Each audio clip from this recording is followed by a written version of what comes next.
마이데이터 기반한 회생제도 서비스와 관련해서는 많은 분들이 궁금해 하시는데요. 2026년부터 제도가 조금 바뀐다고 볼 수 있어요. 이 마이데이터 기반 부채 증명서 한 번에 모아서 제출한다. 이런 서비스는요.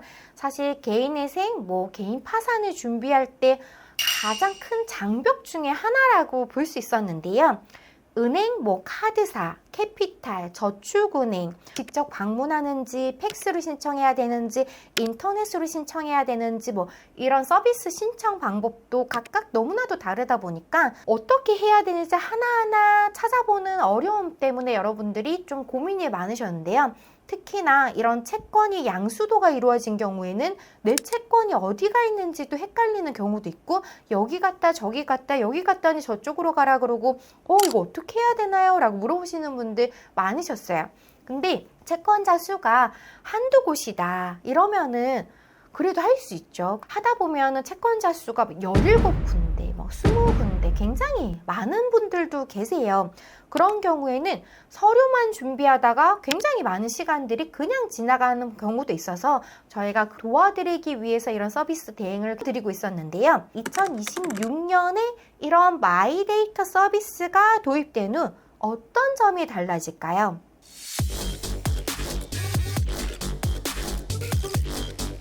여러 금융기관에 흩어져 있던 우리 채무자분들의 정보를 한 화면에 모아주는 서비스가 가능해진 건데요.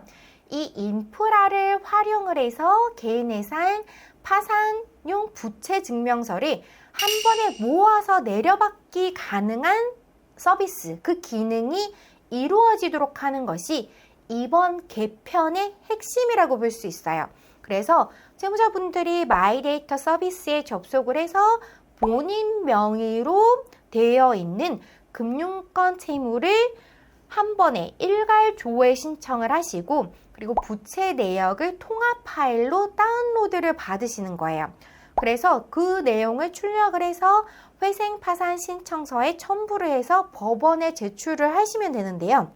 그러면 이 서비스가 진행되면 더 이상 여러분들이 각 금융기관에 연락하고 할 필요도 없어지고요. 그 금융기관의 부채증명서를 발급받기 위한 또 부수적인 서류를 준비하고 이런 절차 자체가 생략이 되는 거죠. 빠르게 서류 준비를 할 수 있고 한 며칠 정도면은 여러분들이 개인회생 신청서를 작성할 수 있게끔 간소화될 수 있다고 볼 수 있어요. 그런데 이 서비스도 우리가 내년에 한 번에 다 진행이 되는 건 아니고요. 2026년 상반기에 1단계 서비스가 진행이 되고 2027년에 2단계 서비스가 진행이 된다. 이렇게 나누어진다고 볼 수 있는데요.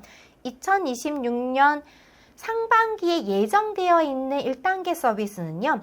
여러분들이 이렇게 직접 내려받아서 다운로드 받아서 법원에 제출한 건데요. 그렇게 하려면은 우리 채무자분들이 마이데이터 서비스에 가입을 하고 인증을 받고 채무 정보를 이제 통합 조회를 하셔야 되고 그런 다음에 부채 증명서를 한 번에 내려받아서 출력본의 개인회생 신청서와 같이 법원에 제출을 하는 거예요. 그런데 2027년에 예정되어 있는 2단계 서비스는 금융기관에서 바로 법원으로 직접 전송을 하겠다라는 건데요. 2027년에 예정되어 있는 서비스는 채무자분들이 자료를 출력해서 내는 이런 수고로움조차 줄이겠다라는 것이 개편의 핵심이에요. 그래서 우리 채무자분들이 동의를 하시면 금융기관에서 회생법원으로 부채 정보를 직접 전송을 하고 법원은 이 전송된 자료를 바탕으로 심사를 하고 진행이 되는 구조로 완전히 안착이 될 수 있는 거죠. 그렇게 되면 개인회생, 개인 파산이 이런 서류의 번거로움으로부터 해방될 수 있다고 보실 수 있어요. 채무 상황을 투명하게 공개하고 여러분들의 제기를 진행하는 절차가 굉장히 간편하게 바뀐다. 조금만 기다리시면 여러분들도 편리한 서비스를 이용하실 수 있을 걸로 보여져요. 서비스 자체는 쉬워지겠지만 그러면 여러분들은 더욱더 성실하게 준비하는 것이 필요할 수 있는데요. 이런 제도가 간소화된다고 해서 누구나 쉽게 쉽게 빚을 탕감받을 수 있다는 의미로 직결되는 건 아니세요. 아무래도 채무가 누락되는 부분은 용납이 되는 게 더 어려워지겠죠. 왜냐하면 마이데이터를 통해서 투명하게 공개가 되기 때문에 투명하게 금융권의 채무가 한꺼번에 조회되는 구조에서는 고의적으로 채무를 누락하기도 어렵고 숨기긴 부분에 대해서는 굉장히 쉽게 드러날 거고요. 그래서 소득, 재산 정보에 있어서는 투명성이 요구가 되어서 여러분들이 어디로 돈을 썼고 뭐 가소비를 했다, 도박에 사용했다, 뭐 이런 부분들이 드러나는 게 더 쉬워질 수밖에 없다는 거예요. 소득 부분이라든지 뭐 지출 구조라든지 내가 어디에 돈을 썼는지 이런 부분과 관련해서 우리 채무자분들이 논리적으로 더욱더 성실하게 준비를 해야지만 개인회생이 가능할 수밖에 없는 상황이 된다. 아무래도 이렇게 채무가 늘어난 증대 경위와 관련해 가지고는 예전에 비해서는 더 꼼꼼하게 성실하게 준비를 해야 되고, 그런 부분에 있어서 어려움이 있다 그러면은 도산 전문 변호사의 조언을 받아보시는 것이 필요해지는 거죠. 이렇게 서비스가 굉장히 획기적으로 간소화해지고 모든 게 투명해지면은 너무 좋은 게 아닌가요?